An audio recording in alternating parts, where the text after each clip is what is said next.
Louvado seja nosso Senhor Jesus Cristo. Para sempre seja louvado. Nós estamos, portanto, penso que duas palavras que a gente pode não esquecer a liturgia deste domingo: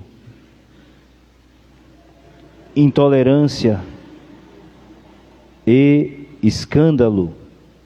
Nós ouvimos na primeira leitura Moisés, depois de um certo tempo muito cansado, fatigado pelos trabalhos e sobretudo quando viu Israel cabeça dura, ele começou a reclamar com Deus. Inclusive o capítulo 11 do livro dos Números é muito interessante para a gente refletir.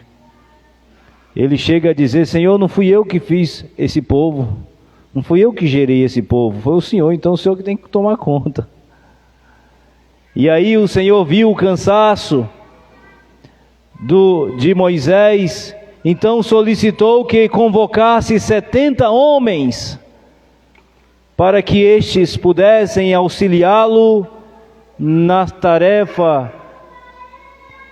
E é interessante que Moisés convocou 70 homens, porém 2 deles não estavam na tenda da reunião, Eldad e Medad.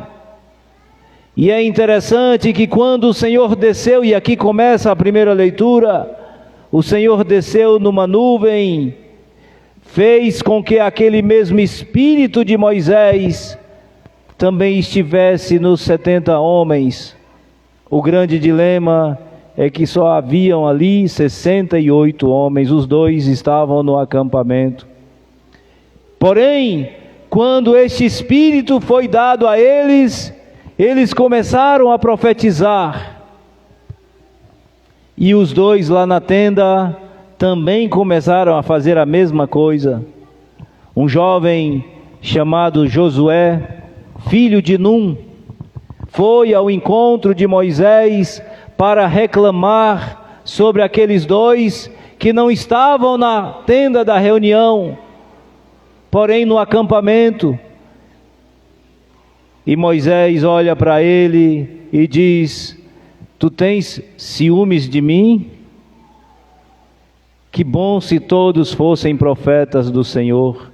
Que bom se todo o povo de Deus pudesse profetizar. Queridos, aqui nós vemos, portanto, a intolerância de Josué. De semelhante modo, nós vemos a intolerância de João no Evangelho de hoje, quando João foi ao encontro de Jesus e disse: Mestre, vimos um homem expulsar um demônio, mas em seu nome, porém esse não fazia parte do nosso grupo. E nós lhe proibimos. E Jesus olha para ele e diz: olha, João, ninguém faz milagre em meu nome para depois ficar contra mim. Quem não está contra nós, está ao nosso favor. Então, portanto, aqui fica bem claro: nada de intolerância religiosa. Infelizmente, nós vivemos numa acirrada disputa, né?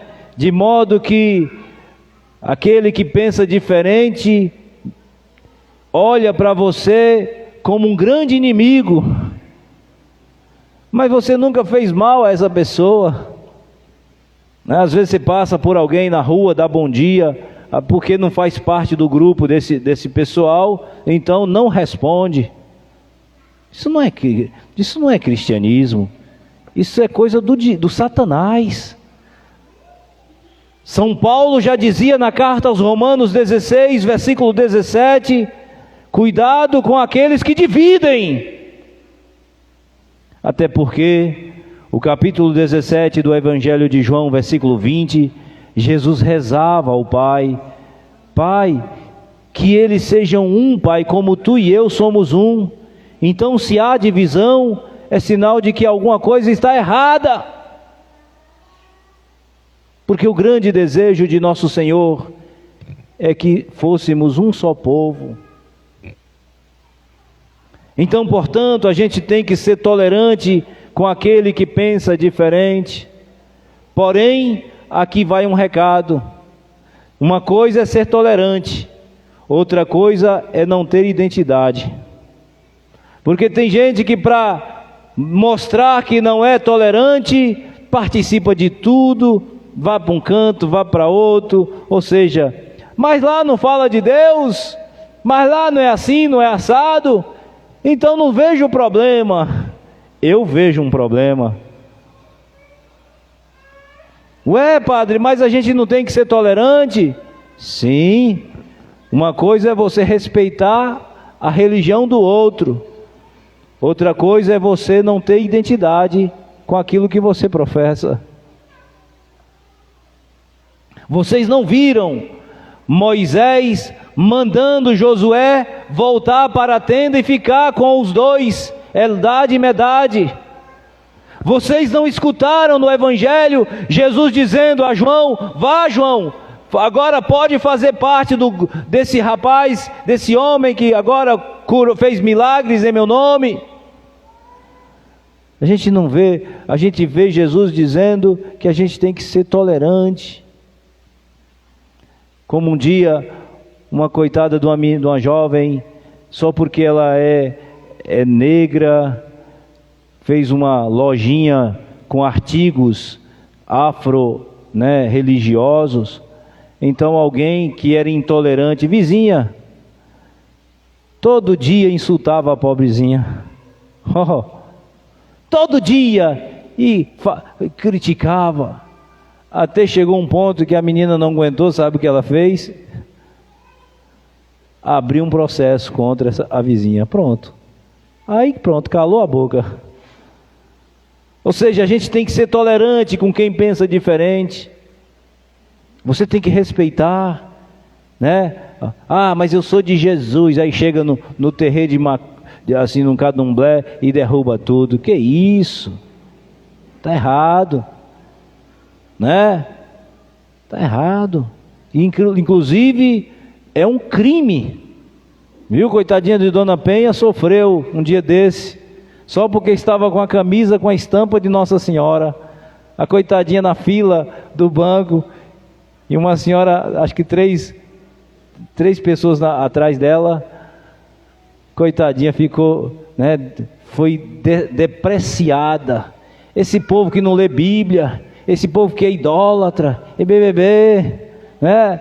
Dona Penha, coitadinha, ficou triste, acabrunhada, se tremendo toda, sendo que existe uma lei que lhe dá o direito de chamar a polícia para quem é intolerante.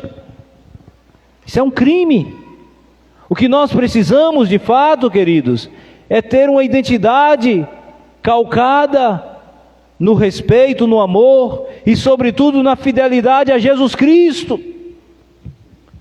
Agora que a gente tem que ser tolerante, isso a gente precisa ser. Respeite quem pensa diferente. Agora eu vou dizer uma coisa para vocês. Um dia Deus, nosso Senhor, mandou seu Filho ao mundo.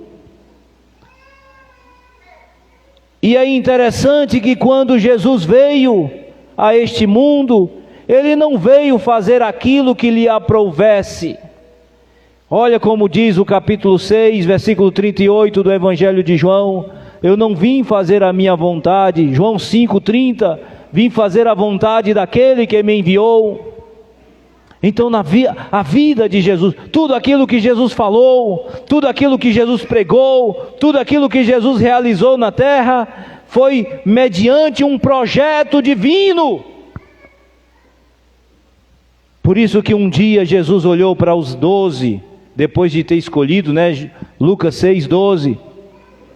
Depois de uma noite de oração, e olha, vale ressaltar essa nota do capítulo 6 de Lucas.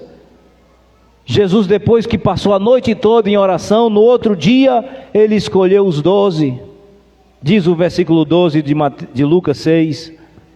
E é interessante que um dia Ele falou para os 12, João capítulo 15, versículo 15: já não vos chamo servos, porque o servo não sabe o que faz o seu senhor, eu vos chamo amigos, porque eu vos dei a conhecer tudo aquilo que o Pai me deu.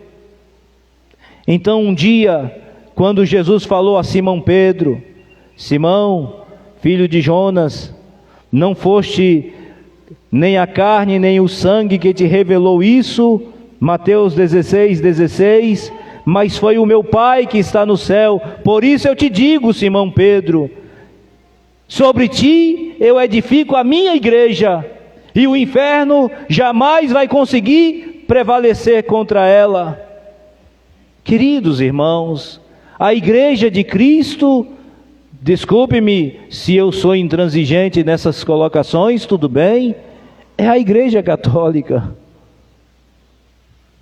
Ainda que ninguém queira aceitar, tudo bem, pode dizer o que querem, fale o que pensem, mas é assim mesmo. 2000 anos subsiste a igreja de Cristo na igreja católica.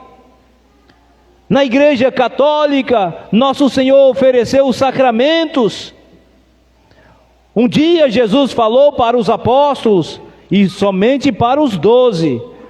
Lembra que quando Jesus ressuscitou, ele falou para Maria Madalena: olha, diga aos meus irmãos que na Galileia me espere lá que eu vou chegar. E estes 12 estavam lá esperando nosso Senhor. Quando Jesus chegou, que os viu, ele diz: olha, toda a autoridade, Mateus 28, versículo 17, toda a autoridade me foi dada, constituída no céu e na terra. Por isso eu digo a vocês: ide por todo o mundo, pregai o evangelho a toda criatura, fazei discípulos meus todos os povos, batizando-os em nome do Pai e do Filho e do Espírito Santo. Portanto, ele deu à igreja o sacramento do batismo. Naquela noite em que Jesus ia ser entregue, Mateus 26, Lucas 22, Marcos 14, queridos irmãos, Jesus tomou naquela última ceia um pedacinho de pão, falou para os 12, vale lembrar que somente os 12 estavam naquela sala, quando Jesus ia ser entregue, e o capítulo 13 do Evangelho de João atesta isso, que até Judas Iscariotes esteve lá, quando Jesus deu a comunhão para ele. Queridos, Jesus disse a eles: tomam todos e comam, isto é meu corpo que será dado por vós e por todos, façam isso em minha memória. A igreja de Cristo, ao longo de 2000 anos, sempre fez o que Jesus pediu. Ofereceu o seu corpo e sangue, sua alma e divindade, através do sacramento da Eucaristia.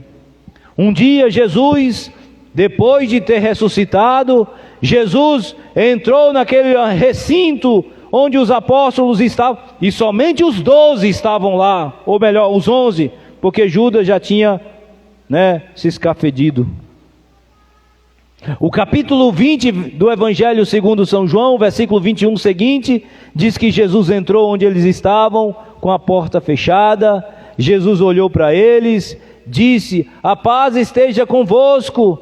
Soprou sobre eles e disse: receba o Espírito Santo. A quem perdoardes os pecados, eles serão perdoados. A quem os retiverdes, eles serão retidos. Mais uma vez, a igreja de Cristo tem o sacramento da reconciliação, que nós conhecemos comumente o sacramento da confissão. A igreja de Cristo tem os sacramentos. A igreja de Cristo tem a mãe de Cristo. A igreja de Cristo tem os apóstolos, que inclusive depois vocês peguem o capítulo 2 da carta aos Efésios, lá no versículos 19 e 20, para vocês verem que beleza. Queridos cristãos, para ser a igreja de Cristo tem que ter pelo menos 4 notas. Primeira nota, tem que ser una. E o que é una, padre? Tem que ter unidade. A igreja de Cristo se vocês pudessem fazer um giro no planeta Terra, vocês iam ver que hoje essa missa que está sendo celebrada aqui, já foi celebrada em Roma, já foi celebrada no Japão, na Alemanha, na Espanha, na África, na Ásia, na América Latina, ou seja, a mesma liturgia. Então, para ser igreja de Cristo, tem que ter unidade. Não é uma invenção minha. Eu acho que Jesus me disse para pregar essa mensagem. É muito fácil pensar assim. Para ser igreja de Cristo, tem que ser santa. Por que a igreja de Cristo é santa? Porque quem fundou essa igreja foi nosso Senhor, sob a assistência do Divino Espírito. Então não pode ser pecadora. Padre, mas eu conheço uns padres aí que aprontam e pintam 7. Tem um povo da igreja católica que não sei como é que pode dizer que essa igreja é de Cristo. Pois é, se essa igreja não é de Cristo, então ela começou desde quando Jesus fundou, também errada, porque lá tinha Judas Iscariotes, que traiu Jesus, vendeu por 30 moedas. Tinha um Pedro que na hora do conflito falou que nem conhecia Jesus. Lá tinha um Tomé que era um incrédulo e que não acreditava em Jesus. Lá tinha Tiago e João, que eram 2 irmãos brigões. Então, se você acha que a igreja de Cristo sou eu, você está muito enganado, porque a igreja de Cristo é muito maior do que o padre. E eu vou até dizer uma coisa, queridos: a igreja de Cristo é mais divina do que humana, que infelizmente ela se aparece mais na pessoa do padre, da liderança da comunidade. Então, se a gente farrapa, aí fala assim: como é que pode ser a igreja de Cristo desse jeito? Queridos, para ser igreja de Cristo, tem que ser católica. Já no 2º século, Tertuliano, seu Nestor, já dizia que onde está aí o bispo, está a igreja de Nosso Senhor. E onde está a igreja de Nosso Senhor, está o próprio Cristo. E não foi em vão que o próprio Jesus disse isso. Lucas 10:16, Jesus falou: quem vos ouve, mais uma vez Jesus falava para os apóstolos: quem vos ouve, a mim ouve; quem vos despreza, a mim rejeita. Queridos irmãos, igreja de Cristo tem que ser católica. E o que significa ser católica, padre? Tem gente que traduz assim: é católica porque ela é universal, está em todo canto. Mentira. Ela não é católica porque ela está em todo canto. Ela é católica porque onde ela está toda a igreja. Viu? Vitória da Conquista, está toda a igreja de Cristo, com o bispo, o papa, os santos, os anjos, os arcanjos, os querubins, os serafins, as virgens, as potestades, enfim, está todo mundo. Igreja militante, igreja padecente, igreja triunfante. Estou falando para vocês, catequizandos. Então, a igreja de Cristo tem que ser católica. Onde está, diferentemente daqueles que fundam aqui, outro ali, tem a mesma denominação, mas quem fala aqui é diferente do outro acolá. A pregação lá é diferente daqui. O texto que é proclamado aqui é diferente de lá. Então, como é que pode ter unidade uma igreja desse tipo? Como é que pode ser Como é que pode ser igreja de Nosso Senhor nesse nível? E a última nota: para ser igreja de Nosso Senhor, tem que ser apostólica. E o que significa ser apostólica, Joãozinho? Ser apostólica significa ter nascido nos apóstolos e ter atravessado a história da humanidade até os tempos odiernos. Padre, mas eu escutei alguém dizendo que era apóstolo. Você pergunta: tem sucessão? Não. Então é uma igreja dele mesmo. A gente deve respeitar com toda a convicção. tem que ter respeito. Porém, eu apresento essas notas, queridos católicos, porque um dia nosso Senhor trouxe para nós a realização. Eu não vim fazer a minha vontade, mas a vontade daquele que me enviou. Logo quando Jesus fundou uma igreja sob o alicerce dos apóstolos, tendo Simão Pedro como cabeça do grupo, logo ele estava cumprindo um projeto do sonho e da vontade do seu Pai. Por isso, respeito quem pensa diferente. Respeito, porque lá eles têm alguns elementos muito interessantes. Tem a palavra, embora incompleta, mas tem. Tem gente corajosa que não tem vergonha de dizer que é evangélico. Está vendo? Às vezes a gente tem vergonha de ser católico, não é verdade?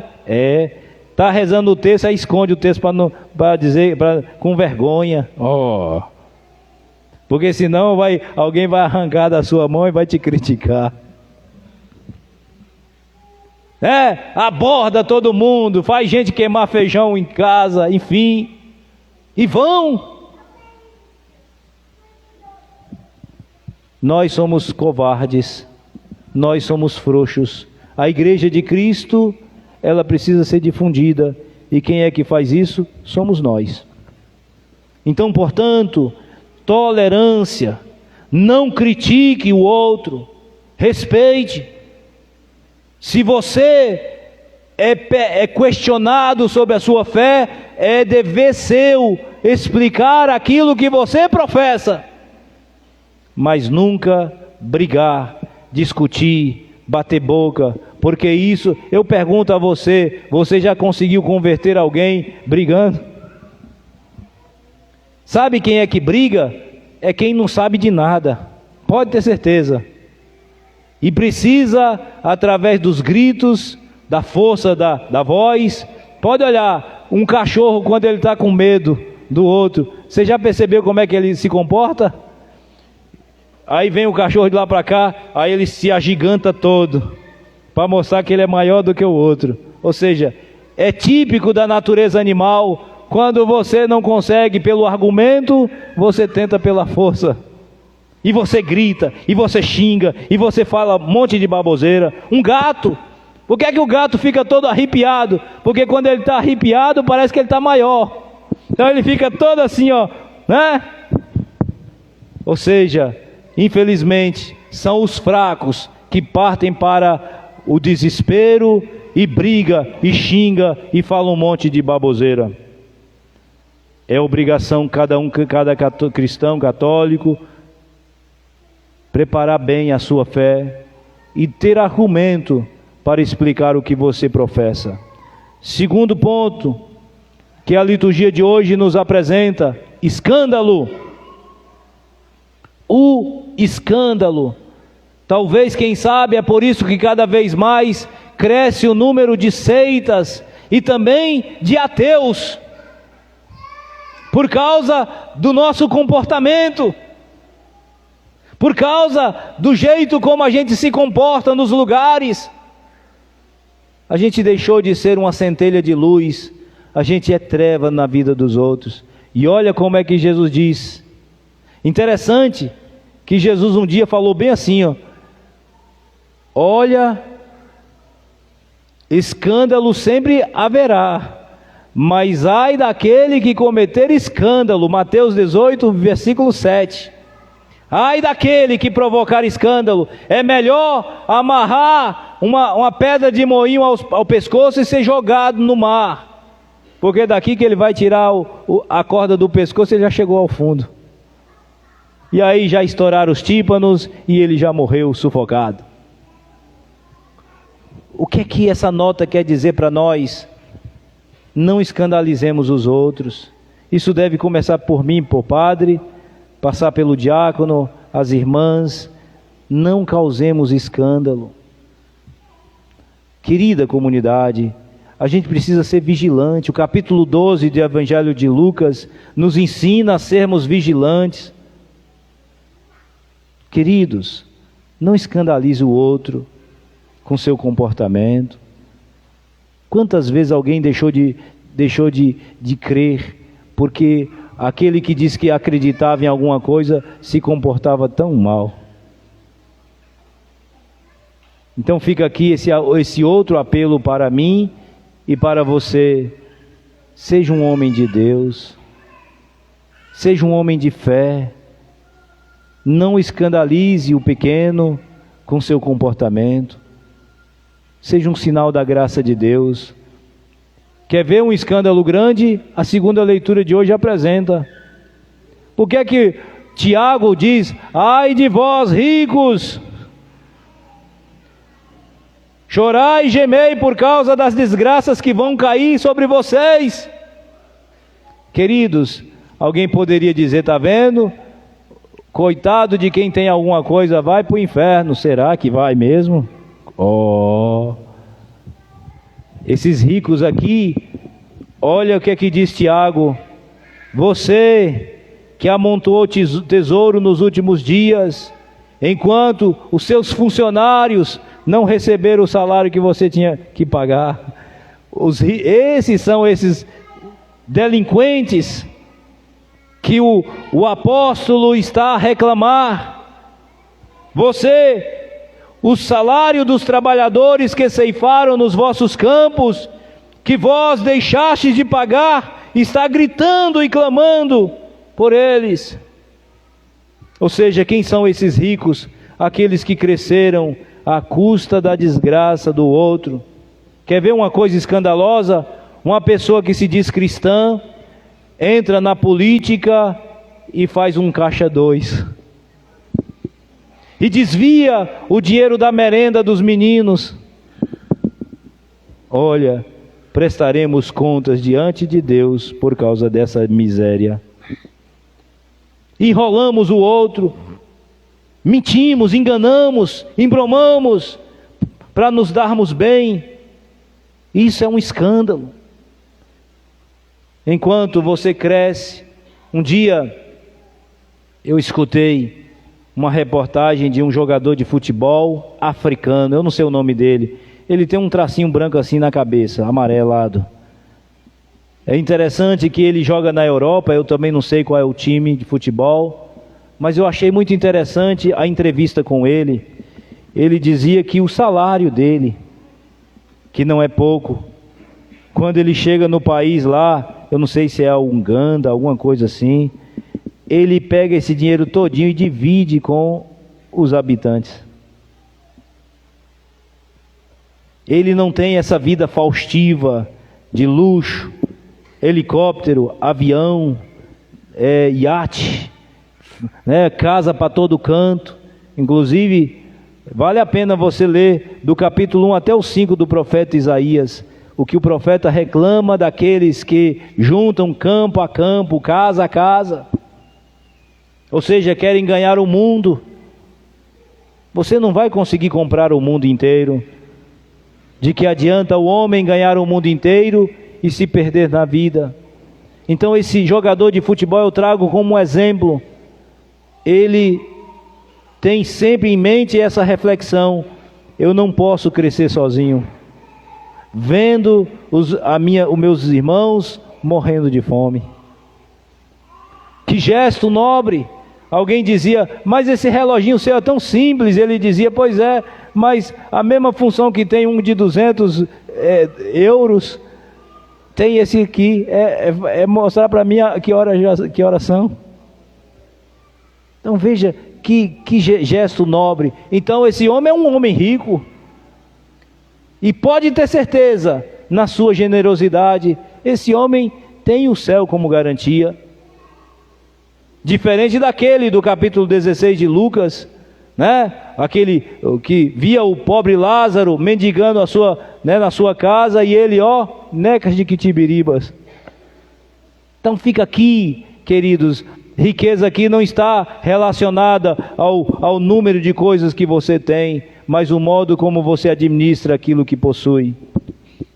O desapego, nada é nosso. Viemos a este mundo nu partiremos desse planeta, diz Jó capítulo 2.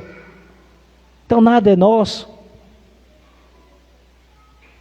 Então fica aqui essa mensagem para todos nós, para mim como padre e para você.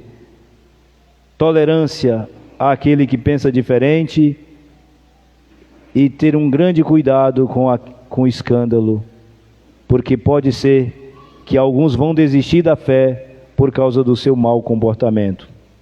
E nós iremos prestar contas a Deus por causa destes que desistiram por nossa culpa. Que Deus nos abençoe, que o bom Jesus, o nosso titular, que Ele olhe por todos nós e nos dê a graça e a sabedoria de sabermos administrar aquilo que foi colocado em nossa mão e sermos tolerantes com aqueles que pensam diferentes. Amém.